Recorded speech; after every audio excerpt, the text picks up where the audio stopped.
Price Lord.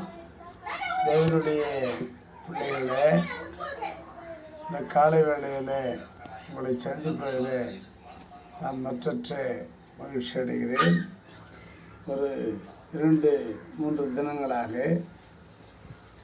பிசாசானவனால் சோதிக்கப்பட்டு மிகவும் ஜுரம், கால் வராதபடி சர்க்கரை வியாதினாலே கால் பாதிக்கப்பட்டு வராதபடி என்னை மிகவும் துன்புறுத்தினான்.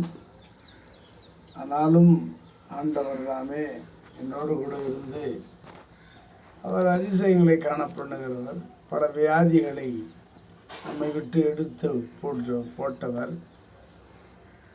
ஆகினாலே என்னுடைய வியாதியும் அவர் தூக்கி போட்டு மறுபடியும் எனக்கு வாழ்வளித்த என் ஆண்டவருக்காக நான் நன்றி செலுத்துகிறேன்.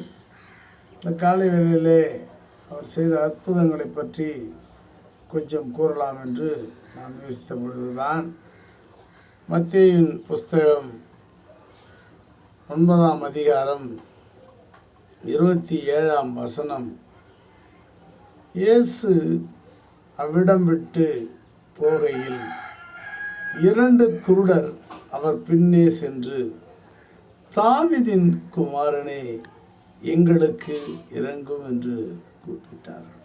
அல்லேலூயா.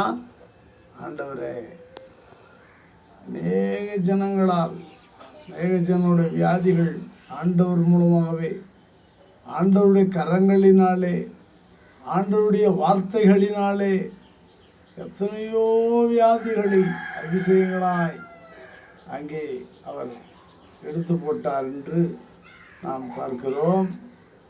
அப்படி ஒரு 2 குருடர்கள் அவரை பின்தொடர்ந்து பின்னே சென்று, தாவீதின் குமாரனே, எங்களுக்கு இறங்கும், தாவீதின் குமாரனே, எங்களுக்கு இறங்கும், தாவீதின் குமாரனே, எங்களுக்கு இறங்கும் என்று சொல்லி கத்திக்கொண்டே போனார்கள். அவர் என்ன பண்ணார் சொன்னால், அவர் வீட்டிற்கு வந்த பின்பு அவர் கேட்டுக்கிட்டே வீட்டுக்கு போயிட்டார். சரி வரட்டும் சொல்லி கேட்டுக்கிட்டே வீட்டுக்கு போயிட்டார்.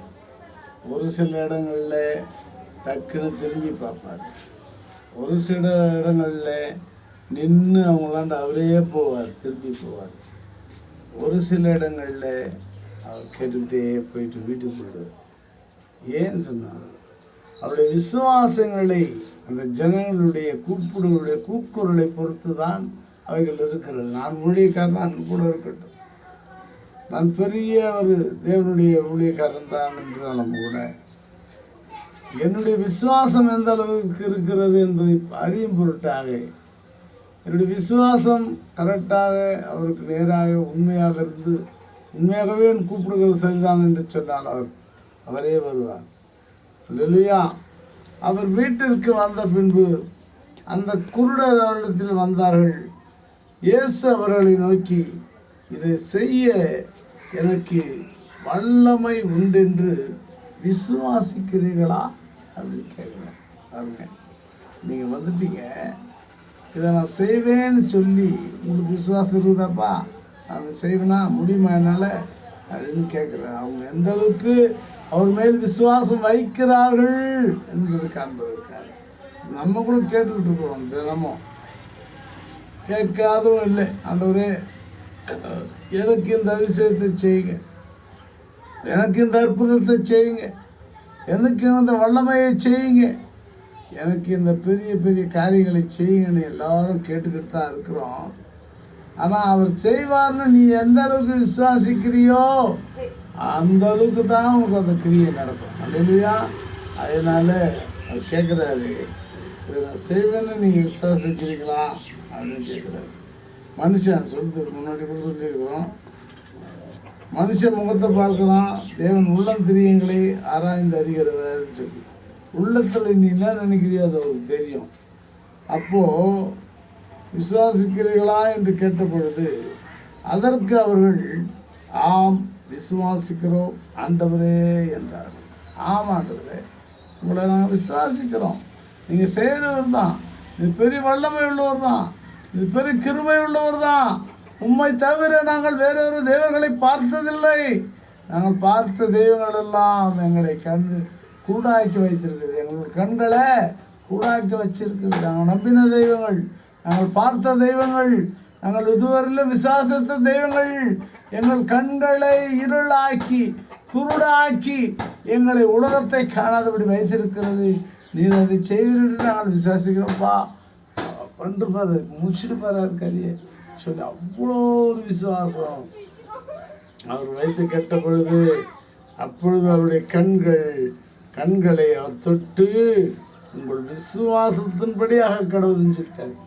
பாருங்க, கண்களை தொட்டாரு, சுகமாக்குறேன்னு சொல்ல, சுகமாக்கிட்டேன்னு சொல்ல, உங்கள் விசுவாசத்தின்படி ஆக கடவுள்னு சொல்லிட்டார்.